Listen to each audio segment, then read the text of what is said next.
What is going on, guys? DBG here, and today we are going to be going over the top 5 cards that you can buy in NBA 2K22 MyTEAM. Again, still have it. It has been 2 months and it's still have it to say 2K21.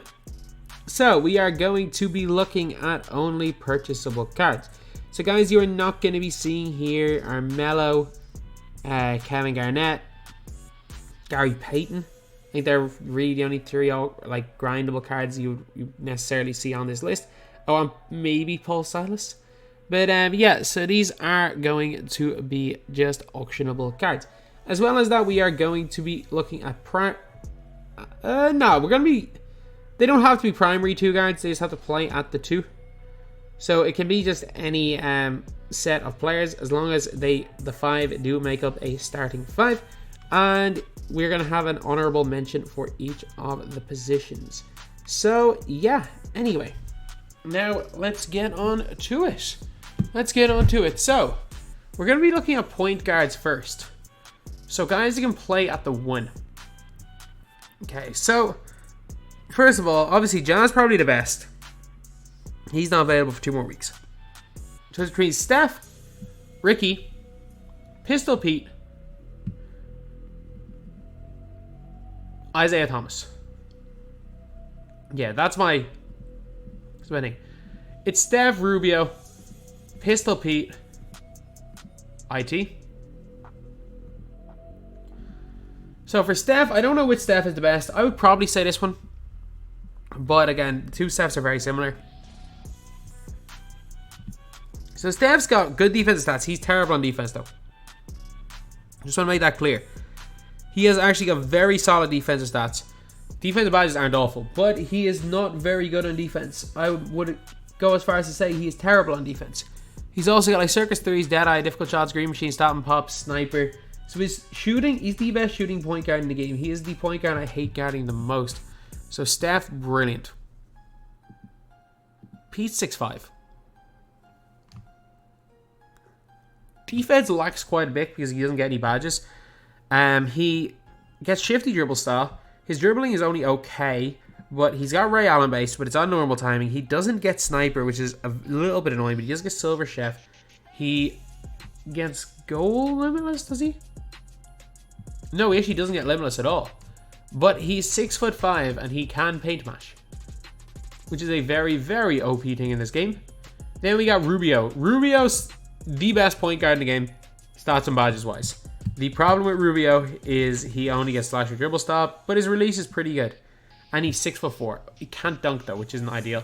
And then IT, I think IT is just the best all around. Like IT gets quick dribble style, he's got a good release, he's a good, decent shooter, good defender. He's a little bit undersized, but I think overall the best at this stage of the game in terms of just doing everything is Isaiah Thomas. And then it's just preference for the backup. So my backup would probably be, for me, probably DeJounte, if I'm being completely honest. But it's, I don't know, I'm gonna rule out Maravich. It's Rubio or Steph. I'm gonna go Rubio. Like Rubio, if you give Rubio sniper, the only real difference is that he doesn't get the Curry side, but he's so much better on defense than Rubio. Or than Steph. Like he gets half chef, which Steph gets only on one of his cards. He gets half mismatch. As crazy as it sounds, I'm actually going to put Rubio in as the second best point guard that you can buy. It's a close one between him and Steph. I'm going to go with Ricky Rubio.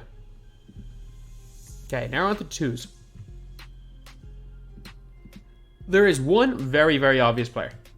One very, very obvious one. It's Klay Thompson. So Klay Thompson, no-brainer. We need to find Klay. Klay, absolute no-brainer. Like, shifty dribble style. He's got 90 speed, 90 acceleration, 96 3-ball. He plays unreal defense with half clamps. Got half quick first step. Half catch and shoot. Every shooting badge you need on gold except chef, which you can upgrade. He's got solid dribbling. The Kobe Bryant escape. Klay release on quick, which is not bad at all. He's decent height of 6'6" at the 2-guard position. The most no-brainer of all of these cards in this video is going to be Klay. He is a no-brainer, lads. An absolute no-brainer.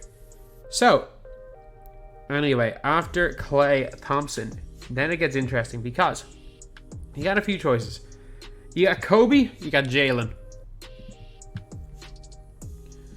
And you got... I prefer those two to Vince. Yeah. You got really those two guys to Vince. I'm going to put Kobe and Jalen above Vince. If you're looking at other two guards, like, yeah, there's Donovan Mitchell and stuff, but, like, look, I'm not going to put Donovan Mitchell at the level of those guys. Like, Donovan Mitchell is pretty good. I'm not going to put him at the level of those guys. So, Kobe Bryant, again, 88 speed, can't get limitless, but has got the Kobe escape. Got like, all the Kobe Bryant dribble sigs. He's got Kobe's releaser is really good, and also got like silver clamp, silver quick first step, which is really solid. Jaylen Brown gets silver range though. He gets silver upgradable range. He can get quick first step. He has clamps, 90 lateral, 89 speed, 89 acceleration, 89 3 ball, 90 driving dunk, a really solid release in 75. He does only have slasher dribble style, which is not ideal, whereas Kobe has got Kobe Bryant dribble style. But I think I'm gonna go Jalen. I'm going to have to go with Jaylen Brown. It doesn't really matter whether it's signature series or whether it's the normal one. I'm going to go with Jaylen Brown off the bench. So, at the small forward position, this is where it gets kind of interesting, because there are some pretty good cards here. There really are at this position. So, the guys that are in the conversation are PG, Kevin Durant.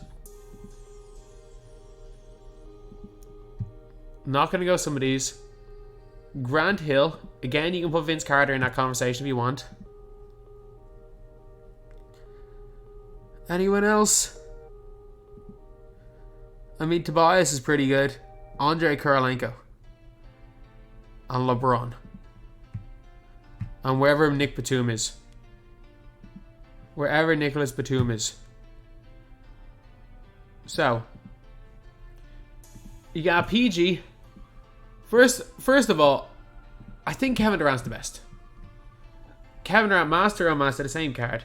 Half sniper, shifty dribble style, good ball handling, really solid in defense with silver clamps, got great length. I just think in general, Kevin Durant is the best. There are a lot of really, really good players, and not Kevin Durant. Doesn't matter which version of KD you use, I still think KD is the best. But then it's a really close one. Because again, all these guys are small forward, power forwards. Like, I like Grant. I like AK. I like LeBron. I'm ruling out LeBron straight away. I think LeBron's decent. Like, these guys might end up going in a power forward. I think I'm going to rule out Grant. As much, I love Grant Hill though. I think Grant Hill's so good. I get it. Base dribble style, but I think he's so good. And then we need... Do these two guys go in a power forward as well? I don't think there are any auctionable power forwards that I want to use. There are. There is a power forward I want to use, so... One of these guys doesn't make the list. One of PG, Nick Batum, and AK doesn't make the list. And I'm going... for Batum over Paul George. In a super, super close matchup. And this is so close between Batum and Paul George that I'm literally going for because Batum's cheaper. Like, I think it's a preference situation between Batum and George. Like, Batum, in terms of badges, I think Batum gets slightly better badges in terms of Hall of Fames. In terms of overall stats, the plus 33 block, I think, is quite big. You got a Batum, or Paul George is faster. Batum's a way better rebounder. Batum is better in interior defender, better in the post. Paul George is quite a bit better shooting. If you look at badges, you got limitless takeoff and catch and shoot on half for Paul George, which is good. You have bullet in Hall of Fame, which is very good on Batum, but again, you get it on gold on Paul George. You get needle threader in Hall of Fame and dimer in Hall of Fame, which are really good badges. You've also got floor general on gold, which is big, but you do get range on Paul George. You off-ball pass and hardest defender versus ball stripper and anchor base. Ball stripper is probably the best of all those badges, but you do get defensive leader on Paul George. You get rebound chaser on Batum, which you can't get at PG. Like, This is a really, really close one. It is a really, really close one. I think AK, and even if you want to say Batum's better at the 4 than Paul George better at the 3, that's fine. I just think overall, cards, I would probably take Batum over PG. And I slightly prefer base 40 to Paul George base. It is very, very slight. But like Paul George versus Batum, it is preference. Like there is no question. Like you cannot say one of those cards is like objectively better than the other one. It's preference. Both of them have things that they do well. It all depends on what you need in a card. And the fact that one of them is 1/10 of the price is what I'm going with Batum. But AK is coming out the 4.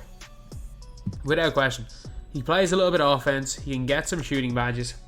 Get sniper and stuff. Great release and is the best on-ball defender in the game. No brainer. No brainer at all. Andrei Kirilenko in here. But then the real question is Andrei Kirilenko better than Dolph? Because you look at power forwards, I'm like, yeah, Dolph. I do like Richard Jefferson. I should have probably mentioned him. He should have been in the honorable mentions for small forwards. Sean Kemp is pretty good. He will be in the honorable mentions for centers. Chris Webber's still pretty good. Like a lot of these guys are good to be used, but I think Dolph, man. Whether it's masked Dolph, unmasked Dolph, limitless takeoff, set shooter, corner specialist, catch and shoot. He's got rebound chaser Hall of Fame. He can get clamps, 89 lateral quickness, 80 steal. He's 6'8", got a decent wingspan, brilliant release, 38 on quick. Like Dolph is still insane. Do I prefer Dolph or AK? I prefer AK. But it's super close. And again, unmasked, masked Dolph, it really doesn't matter too much. Masked Dolph's got better tendencies, but I mean, I played with both of them. They feel very similar. Then the center position. Now this is a tough one. Like I thought this was going to be a no-brainer earlier today. It is a really tough one. So, my guys. There is Marc Gasol, who's in the conversation. Kemp. David Robinson. Moses Malone. Chris Webber. And I'm not going to put AD in that conversation because you could put AD in the conversation, but he's the first one that's getting eliminated. So, these are the guys that we have. First of all, I think the one that everyone's objectively going to put in is David Robinson. Like, D-Rob, he's not my favorite, but he is like the objective easiest one to use. Like, he shoots the ball well.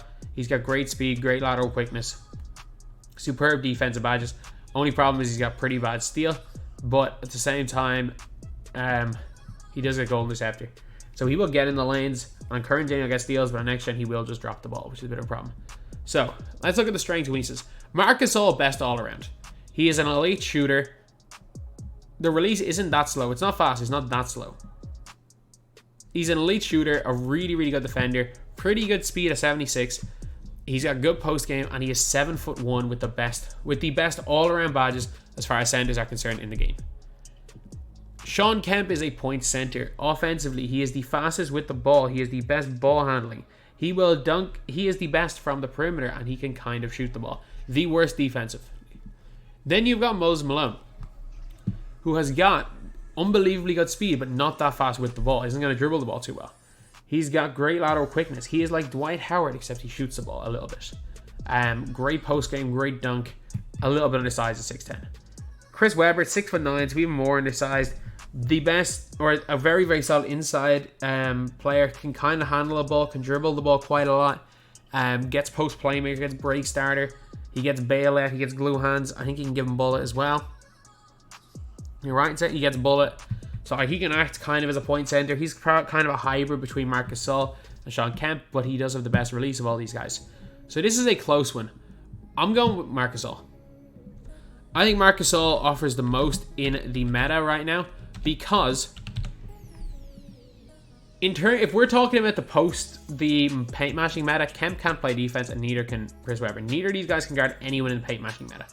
Moses Malone is probably the best defender because of his speed. However, Moses Malone can't shoot the ball, whereas Marc Gasol's got a 93 ball in hot zones everywhere. With Hall of Fame corner specialists and catch and shoot, so he's not missing from the corners ever with sniper.